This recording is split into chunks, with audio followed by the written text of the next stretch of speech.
Hey, Jen here, and welcome to the 10,000 Homes podcast. This month in August, we are celebrating 19 years.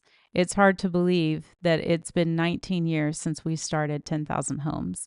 And so we're celebrating. We're celebrating by telling 19 stories from over the years. And I had this idea to tell the origin stories just by talking and to do a podcast rather than writing them down because I think that when you speak them, you can convey your heart and your emotion. And so, welcome to our podcast. And I hope you enjoyed this episode where we talk about our feeding programs, we talk about why we focus on nutrition, and we even talk about the rookie mistake that we made with our food choice that we served at our very first official 10,000 Homes feeding program. Enjoy.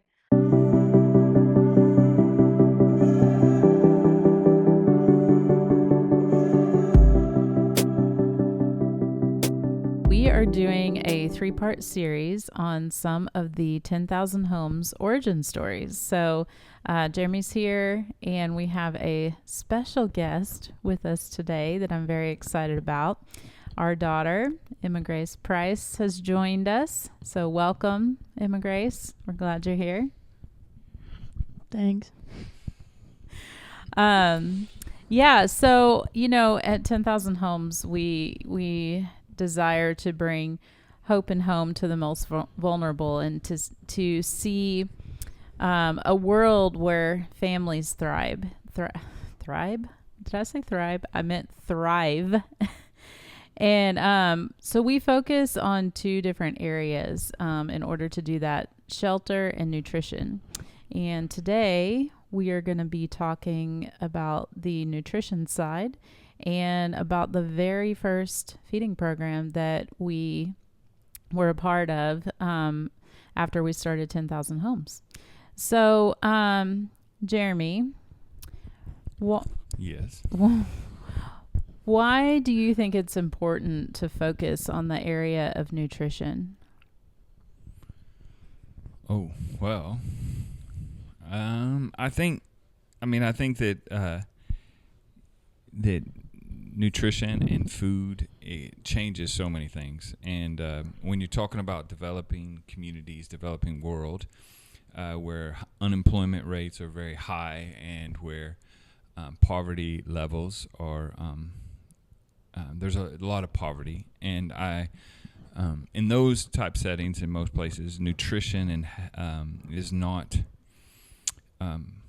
essential to a lot of families. Well, they just don't have the money, they don't have the resources, they don't have the means at which to provide nutritious meals, if any food, for a lot of them. And so I think that by doing that, you're supporting the family. By bringing nutrients, you're helping kids grow physically, develop. Mentally, they develop. They're able to perform better in school, and then also with parents, when they have the nutrition that they need, they're able to have more energy to care for their families better, to pursue better jobs, to pursue more skills and training, to find better work, and to provide for the families. It changes. It's essential to transformation of any society, I think. So, yeah. Yeah, I agree. I mean, especially kids, when they don't have proper nutrition, it affects their ability to learn, their ability to play, it affects so many different things. So I think it's essential to make sure that kids have, proper nutrition. We moved over to South Africa in 2007. And at the end of 2007, we started partnering with a local lady to run a feeding program there in South Africa. And I looked up a statistic at that time. In South Africa, 25% of kids 5 and under were considered stunting, which is like that they aren't growing. Yeah. I mean, that's a quarter of, of that population. That's a high number, I think. Yeah. I think in the early days, when when we started 10,000 Homes in 2005, we were part of some feeding programs, but they looked very different than what we started in 2007. And we started in partnership with a couple other organizations that would do food parcels, and we would deliver massive amounts of food parcels. I don't know if you remember, but Joshua, when he packing them. Yeah, he would pack them into these big bushel bags, right? Mm-hmm. And then we would go out in trucks and deliver them to communities, and families and little kids with wheelbarrows would come and pick them up. And Mm-hmm. and I think it was during that time when we saw that was so important to the family and that they needed this food. A lot of the home visits, like we talked about in the last episode, when we first went to the home visits and we saw these kids living on their own, we knew that they needed shelter, but we also knew that we couldn't stop there, and that these food services and these feeding programs were so essential. But then when we saw how could we have a direct, kind of more specific, more targeted impact, that led to 2007 starting what we know now as the feeding programs that we run these days, and we wanted to be able, I think the reason we started the feeding programs like we did in 2007 also was so that we could see a little closer up the effects of the food on the families, to see the growth, to see the smiles, to see the change in the kids' lives. So Yeah.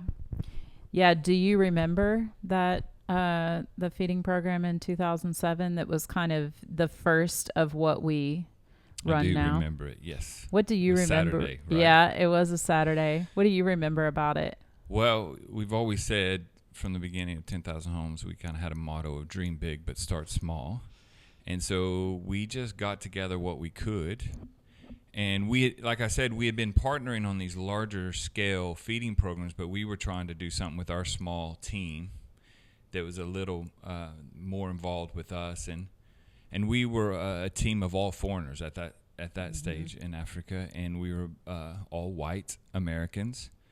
And we decided, well, let's start with something. And so let's instead of feeding, we couldn't feed every day. We couldn't feed the kids all week long, but we could do something. And so we started with a Saturday. That's what I remember, is like, let's start small with a Saturday, and we'll call it Kids Club, and do more than just food, right? And we'll show up with activities and games and different things like that. I don't remember what any of the games were. I just remember that's what we were going to do. And then I also remember we were like, what should we feed them? And we didn't know how to cook African food. And we didn't know if we could cook much. We were kind of making what we had at home and bringing it to the site where we were going to have it. So we made a few hundred peanut butter and jelly sandwiches, I think is what we did.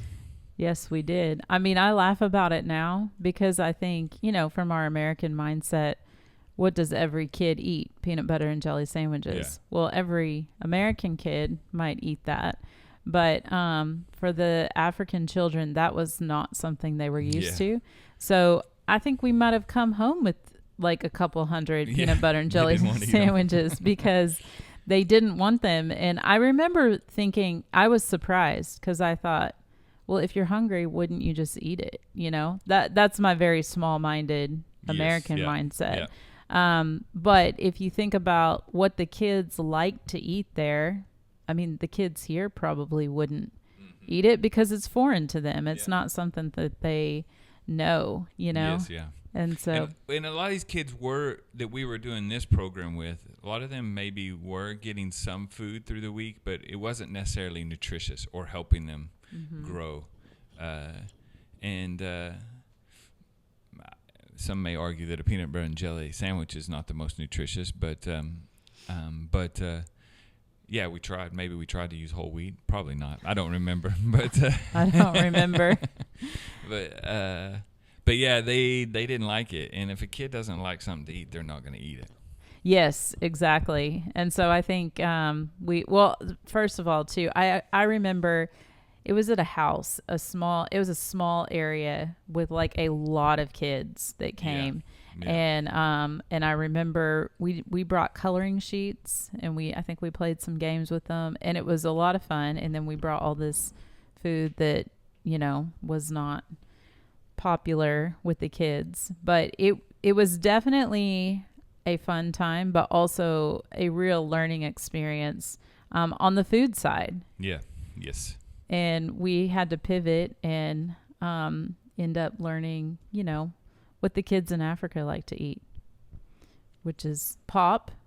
Yeah. Like, pop, maize meal, yeah, ugali. Yeah. And vegetables and meat and, that kind of stuff. So That's right. yeah, that's what you'll find at the feeding programs now.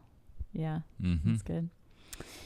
Yeah. So Emma Grace, you were like 2 years old when we moved to South Africa. And, I guess you were probably 3 by the time, we're, at the feeding program that we're talking about. So obviously just right after you turned 3. Yeah. Obviously you don't remember No. going No, I don't. to that first feeding program, but you grew up in South Africa. You lived there for 12 years? Something like Yeah. that.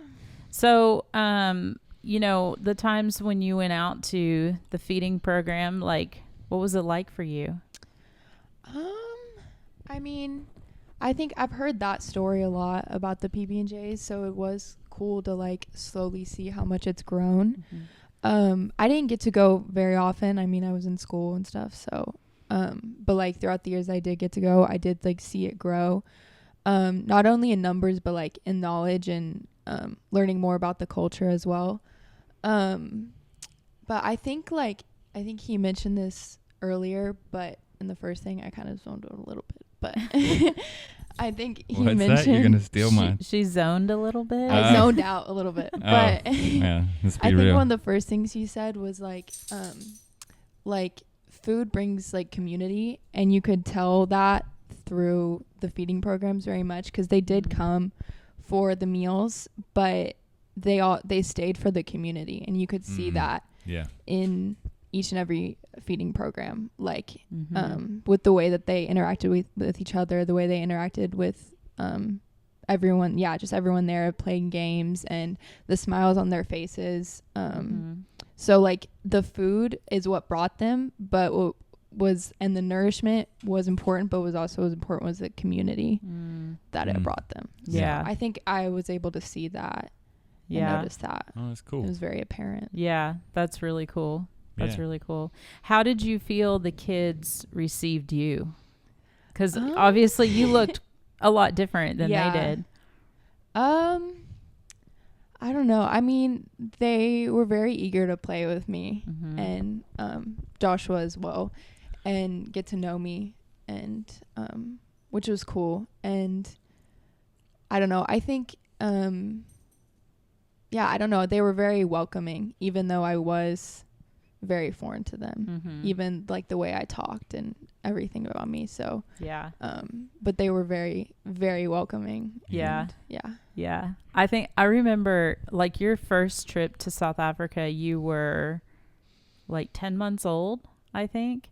And we went out to a care center on that trip, and I just remember you would get passed around because they loved you and they loved like holding you, and it was really cool. Yeah, I think that's something that's true to what I find in most African culture is they're very welcoming to the foreigner, and very open, very hospitable. Yeah. And I think too you can see that by like a lot of them don't have much, but they give you what they have. Yeah, 100%. Yeah, that's good. And they're not scared of the difference. They're kind of more curious. Oh yeah. They were curious about your hair a lot, right? Yeah. Yeah. Yeah. Even when I had long hair, they loved playing with my hair. Yeah. And Yeah, it's good. Yeah, and then you and Joshua went to Kenya when you were Were you I 10? was 10. Yeah. 10 years old. And because 10,000 Homes partners with a feeding program in Kenya as well. And so we went as a family. And I mean, we lived right in the middle of everything. It was awesome. Like, yeah, it was great. And we would walk every day, like an hour one way, right? And so It took a while to walk. I don't Yeah. remember how long it was. yeah, so we got to see a lot of the area and a lot of, yeah, it was really cool. But how was that experience for you? I think that was, I mean, I still remember the trip very vividly.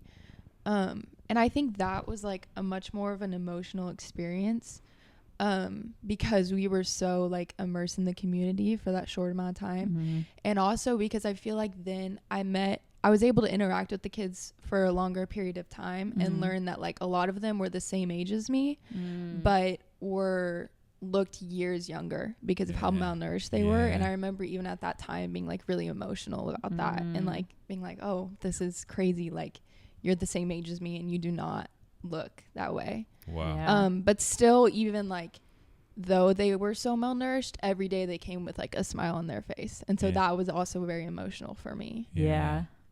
Huh. Wow. Wow. That's good. Do you remember, because they also run a Saturday feeding program there called More Than Just a Meal. And I remember sorting a lot of beans, like a lot. Do you remember that day? I do. Yeah. Yeah. There were a lot of kids that came into the place where the meal was served, and yeah, like it was pretty crowded in there. What do you remember most about that feeding program?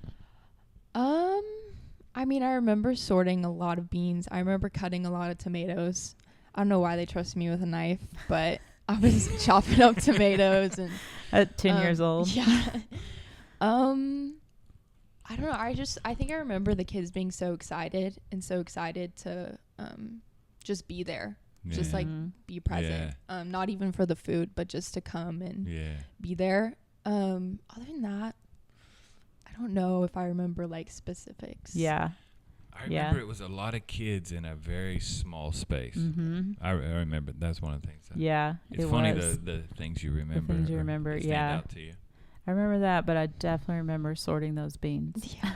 Lentils, a lot of lentils too, huh? Yeah, I forget what they called it. It wasn't a lentil. There was another name, and I can't think of the name of it. But anyway, it was good though. The food was really good. Yeah, yeah, and they have a version of pop as well, ugali. Yeah. So Emma, was there a funny story from the Kenya trip that stands out to you that you remember, like something that was not just about? Is there something y'all are thinking? No, I'm just curious. I do remember one. What? When your hairband fell. Yeah. That was funny. So they don't really have like toilets in the community. Potties. It's like like a hole in the ground, and my like headband fell in the hole, and it was like a favorite one. It was like my grandmother gave it to me. It was my favorite thing ever, and someone went and got it for me and cleaned it for me. Oh, yeah, it was Anthony. Really? Yeah. Oh, bless his it heart. was. He washed it for me. Oh wow. And it was in the Yep. Oh wow. Because you were devastated. Oh yeah. I was so upset, even though it was like just a headband, but yeah. Oh my gosh. That was very nice of him to do that. Yeah. Yeah, I remember eating a lot of mandazi too. That was nice. Mandazi. What's mandazi? The fried dough. Fried right? dough. Oh yeah, you bite on it's the like little they're like triangles. Oh, it's like a Kenyan donut kind of. I on the threw streets. up some of those. Well, maybe you ate too many. No, like in the bus.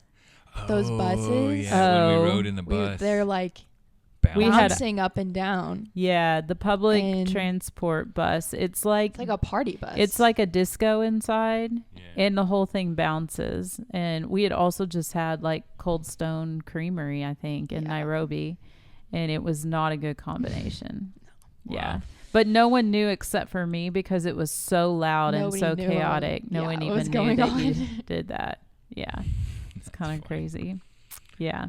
Oh, that's good. Yeah, well, yeah, it's fun reminiscing and hearing your perspective. I really appreciate you sharing that and Thank you. yeah, doing this with us. And I was thinking about how, like still today, 66 million primary age school children still go to bed hungry across the developing world. Wow. And so like focusing on nutrition is still so relevant, Yeah. and yeah, being able to make sure these kids have proper nutrition. I mean, it really does change everything. I think it breaks cycles. You think about kids being able to focus in school so that they can, finish school and get a good job and all these things, like it's super important. Yeah.